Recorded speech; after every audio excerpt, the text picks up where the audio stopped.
I'm 13 WMAZ meteorologist Alex Forbes. We just got the 11 a.m. advisory here on Tropical Storm Ian, looking live in St. Augustine. This is the Atlantic Ocean coming over the seawall there at the St. Johns County Pier. If you're familiar with St. Augustine, this camera is at the Embassy Suites Hotel. So as you come into St. Augustine Beach and you make that right down into there, it's right there at the St. Johns County Pier, and obviously seeing some storm surge here in this part of St. Johns County. But like I just said, we just got the new advisory here on what is Tropical Storm Ian, weakened down to tropical storm status this morning. I've zoomed it in real close here to show you this wobble in the track. Notice how it moves towards the north, and then now it's moving back towards the east a little bit. These small wobbles have a big impact as to what's going to happen, not only for us here in central Georgia, but up and down the coast, and we've got some pretty significant changes.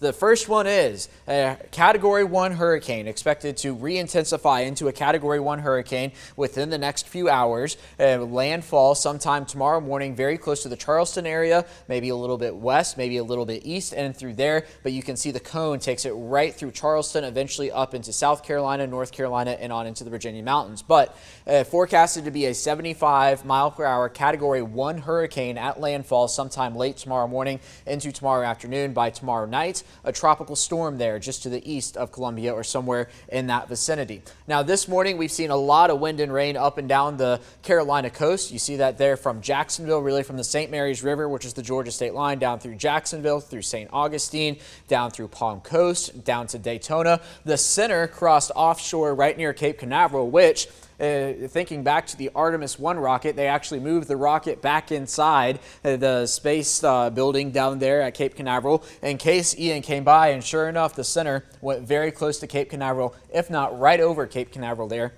Now moving out over the open Atlantic. Flash flood emergencies in and around Orlando this morning. Further up towards the north, continuing to see that rain up and down 95. Notice it's not quite on the Georgia coast yet, but we are already seeing coastal flooding there in St. Simons. And then as you get up towards Tybee, less so at this point, but as the storm continues to move towards the north, we will begin to see that. So again, quiet on the Georgia coast as of now, but we do have some changes in terms of the alerts on that coast, which I'll show you in just a moment. A wind advisory in effect for central Georgia today. Notice since this morning, the National Weather Service has upped the wind advisory numbers associated with it. So 20 to 30 mile an hour sustained winds, gusts to about 40 miles an hour. I walked out there earlier and I was actually kind of caught off guard, even though I've been talking about this for a week. I was like, whoa, yeah, it is actually windy out there.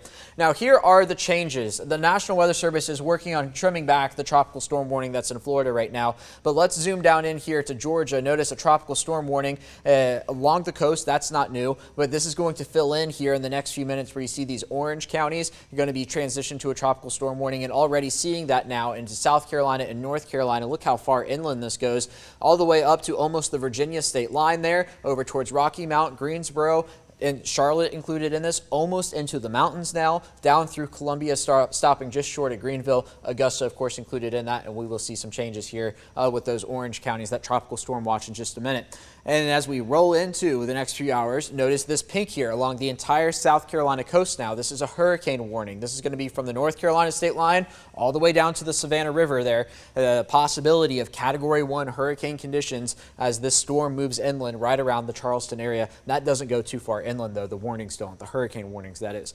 Now let's watch Future View. Been looking at this model a lot the past few days. Let's see what it does now. This is the GFS model. Notice the center of the storm is going to be right inside this white circle right there. So in fairly good agreement with the track there, pulling it in over Charleston. Still looking at potentially some rain there in our eastern counties. But if this thing keeps shifting east, then that's going to be outside of our areas. Just looking at the wind, majority of the rain up into the Carolinas and lifting away, perhaps clipping us as we get overnight Friday into Saturday. Let's take a look at this on the European model. Notice it's a little closer to the coast now.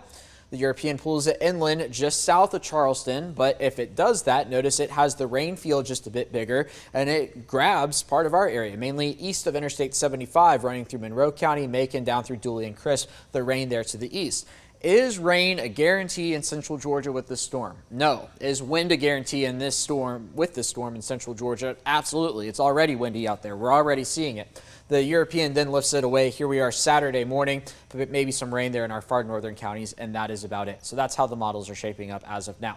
Here's what's going on in terms of the winds. Anytime we get this purple color, say from the Wilmington area down through Charleston, down through Jacksonville, this is when we get winds over 40 miles an hour. So this is future view later on tonight. It's got the center of the storm down along the coast, and we're still looking at 40-mile-an-hour winds potentially. This is going to be Johnson County, Treutlen County, Lawrence County, the southeast parts of our area in terms of those highest wind gusts. Keep in mind, these are gusts. These are not sustained winds. But then as we get into tomorrow morning, maybe letting up a bit or moving just to the east a little bit, but then tomorrow afternoon potentially, or that was tomorrow afternoon into Saturday, letting up some more. Here we are this afternoon, again 40-mile-an-hour wind gusts potentially there in that purple color. Get into tomorrow, there we are maybe south of Macon. It just depends on where the exact center of the storm is, because notice the European's pulling the center just a little further south. If it's a little closer to us, that brings the winds a little closer and it makes them just a little bit stronger. So again, those little wobbles like I was talking about at the beginning mean a lot for us here in central Georgia. The European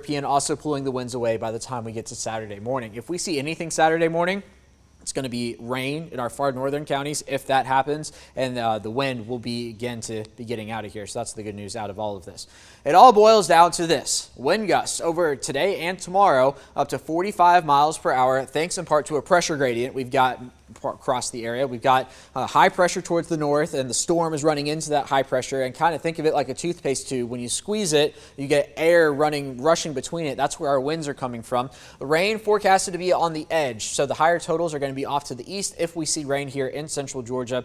And as we were talking about yesterday, my main concern is for power outages. I would say my concern level is a little bit lower than it was yesterday, but it's still there. We still are seeing 45-mile-an-hour winds. We've got a lot of pine trees, especially when you get to the east of Interstate 75. It does not take a lot to knock one of those pine trees over onto power lines, and I suspect we will see sporadic power outages. So the chances are lower, but not zero. Of course, we're going to be keeping an eye on it all. As soon as Ian re-intensifies into a Category 1 hurricane, we'll let you know here on 13 WMAZ, and of course any updates here through the next 24, 36, 48 hours, something like that.